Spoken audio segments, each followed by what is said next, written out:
16 నుంచి వారం రోజులైంది ఇన్సిడెంట్ జరిగి. ఈవేళ కుందాలపల్లి గ్రామం అంతా కలెక్టర్ ఆఫీస్ దగ్గరికి వెళ్ళారు దోషులను అరెస్ట్ చేయమని. ఎంతమంది దోషులు? 16 మంది దోషులు ఉన్నారు. మమ్మల్ని కొట్టినోళ్ళు, మమ్మల్ని అడ్డుకున్న వాళ్ళు అని వీళ్ళు రిపోర్ట్ ఇస్తే ఇప్పటి వరకు కూడా దోషులను అరెస్ట్ చేయకుండా ఉన్నారు. ఇప్పుడు ఈ TV9లో వచ్చిన కథనాలను బట్టి అఫ్కోర్స్ అన్ని టీవీలు దీన్ని ప్రచారం చేసి ఉంటాయి, చేసినాయి. కానీ SC/ST కమిషన్ వాళ్ళు మెన్షన్ చేసింది TV9ని సంబోధిస్తూ.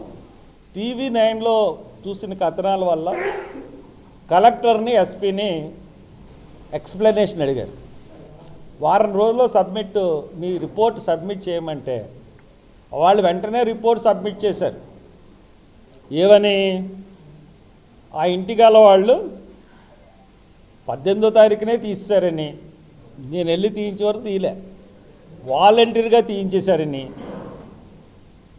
అసలు శవాన్ని అడ్డుకోలేదని, ఏదో పెళ్లి దగ్గర కొంతసేపు అడ్డుకున్న తర్వాత దారి వదిలేశారని, ఇటువంటి తప్పుడు రిపోర్ట్లు కలెక్టర్ను, ఎస్పీ ఇచ్చారు. జరిగిన సంఘటన వెంటనే తహసీల్దార్ ఆఫీసులో ఇద్దరిని కూర్చోపెట్టి మేము పరిష్కరించాము. ఏమన్నా పరిష్కరించారా మీ సమస్య? ఎమ్మెల్యే గారు అంటారు మొదట ఖండించిన నేనే అని వేళ వాళ్ళతో స్టేట్మెంట్ ఇస్తాడు. ఏం చేశారు మీరు? మా అబ్బాయి వెళ్ళేంత వరకు FIR కట్టలేదు, నేను వెళ్ళేంత వరకు అరెస్టులు చేయలేదు, అది పందిరి తీయలేదు.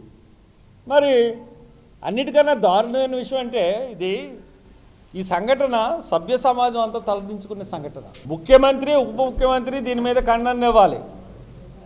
లేదంటే వీళ్ళిద్దరూ ఖండన ఇవ్వకపోతే కనీసం ప్రతిపక్ష నాయకుడు వైఎస్ జగన్మోహన్ రెడ్డి గారు ఖండన ఇవ్వాలి. ఎవరు కూడా ఖండన ఇవ్వట్లేదు. అంటే దళితులు అంటే మీకు అంత అలుసు అయిపోయిందా? దీన్ని ఎందుకు సప్రెస్ చేస్తున్నారు? కనీసం కలెక్టర్ని వెళ్ళి చూడమన్న ఆదేశాలు ఇప్పుడు దాకా ఎన్నికేవలేదు. ఇవన్నీ ఒకసారి గుండెల మీద చేసి ఆలోచించుకోండి ముఖ్యమంత్రి గారు. ఇదే పద్ధతులు కొనసాగితే మటుకు మరి మీకు తీవ్రమైన గడ్డు పరిస్థితులు వస్తాయి.